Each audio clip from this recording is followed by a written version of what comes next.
দেখুন বন্ধুরা, আমার এক বোতল ভিনিগার তৈরি হয়ে গেছে। একদম দোকানের মতো হয়েছে ভিনিগারটা।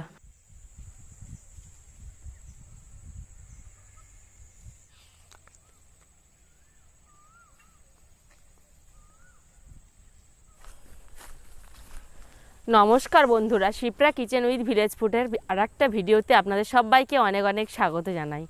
আবার আমি চলে এসেছি একটা নতুন রেসিপি নিয়ে। আজকে আমি বানাবো একদম ঘরোয়া পদ্ধতিতে ভিনিগার তৈরি। তো ভিনিগার তো আমাদের প্রত্যেকের খুব দরকারি জিনিস। তো আর বাজার থেকে না কিনে আমরা কিভাবে ভিনিগারটা বানাই আপনারা দেখতে থাকুন। এই সময় তো গরমের সময় প্রচুর কুলের আচার, বিভিন্ন ধরনের আচার তৈরিতে আমাদের তো ভিনিগারটা প্রয়োজন হয়, বা মাছ মাংস প্রত্যেকটা রান্নাতেই আমাদের ভিনিগার দরকার। তো একদম কম খরচে কীভাবে এই ভিনিগারটা বানানো যায় বাড়িতে, তো আপনারা পুরো ভিডিওটি প্লিজ প্রথম থেকে শেষ পর্যন্ত দেখতে থাকুন।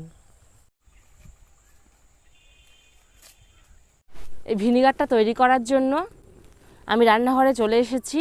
আমি রান্নাঘরে এসে উনানটা জ্বালিয়ে নিয়েছি। এই এত সহজ করে বানাবো, তো আপনারা দেখুন কিভাবে বানাই।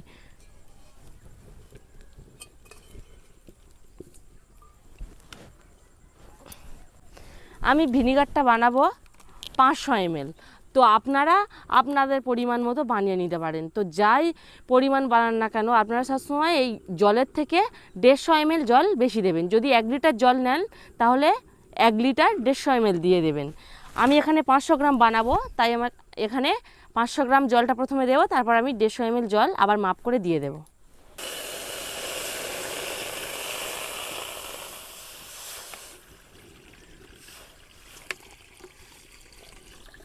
এবার আমি এই যে জলটা নিয়েছি, জলের মধ্যে আমি 1 চামচ লবণ দিয়ে দেব। আমি এখানে হাফ চামচ সাইট্রিক অ্যাসিড নিয়েছি। তো আপনারা টক চিনিও বলতে পারেন। এই টক চিনি বা সাইট্রিক অ্যাসিড যে কোনো মুদি দোকানে আপনারা পেয়ে যাবেন, মুদিখানা দোকানে। তো এবার এই জলের মধ্যে আমি এটা দিয়ে দেব। এবার জলটাকে আমি ভালো করে একদম ফুটিয়ে নেব। জলটা আমি ফুটিয়ে একদম 500 ml করে নেব। তো একদম তো মাপ করা যায় না, একটু কম বেশি হতেই পারে।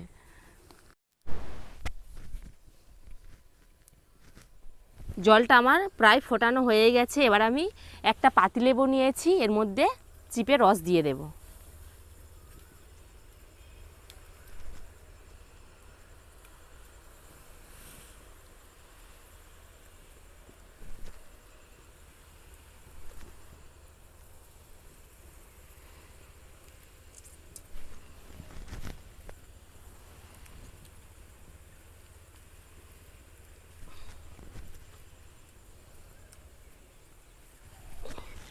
আমি জলটা অনেকটা ফুটিয়ে নিয়েছি, দেখুন জলটা আমি কতটা নিয়েছি, ফুটে ফুটে কতটা কমে গেছে দেখুন বন্ধুরা।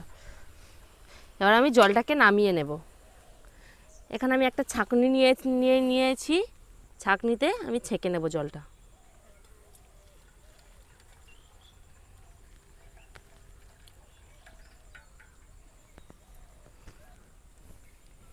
তো এবার আমি এটাকে ঠান্ডা করে নেব। তো আপনারা তো দেখলেন কত সহজে আমি ভিনিগারটা তৈরি করে নিলাম।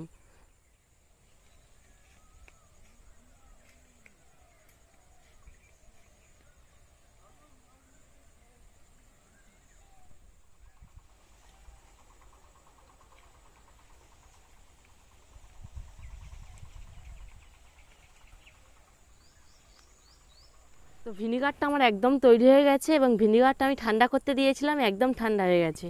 তো আমার বাড়িতে তো ভিনিগারের বোতল নেই, ওই জন্য আমি এই যে কোনো বোতলে আপনারা ভরে রাখতে পারেন। তো আমি এই বোতলটাই ভরে নেব ভিনিগারটা। একটা কাঁপা নিয়ে নিয়েছি। কাঁপাটার বোতলের মুখের মধ্যে দিয়ে আবারও আমি ভিনিগারটা পরিষ্কার করে ছেঁকে নেব। ছাঁকুনিটা দিলাম। একটা পাতলা স্বচ্ছ কাপড় নিয়ে নিয়েছি, এর মধ্যে দিয়ে দেব।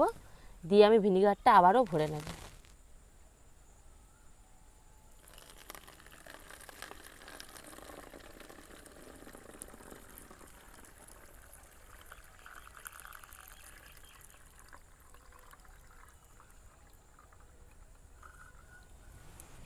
আমার এই ভিনিগার তৈরিটা আপনাদের যদি ভালো লেগে থাকে তাহলে প্লিজ আমার চ্যানেলটিকে সাবস্ক্রাইব করে দেবেন এবং লাইক শেয়ার করে পাশে থাকবেন।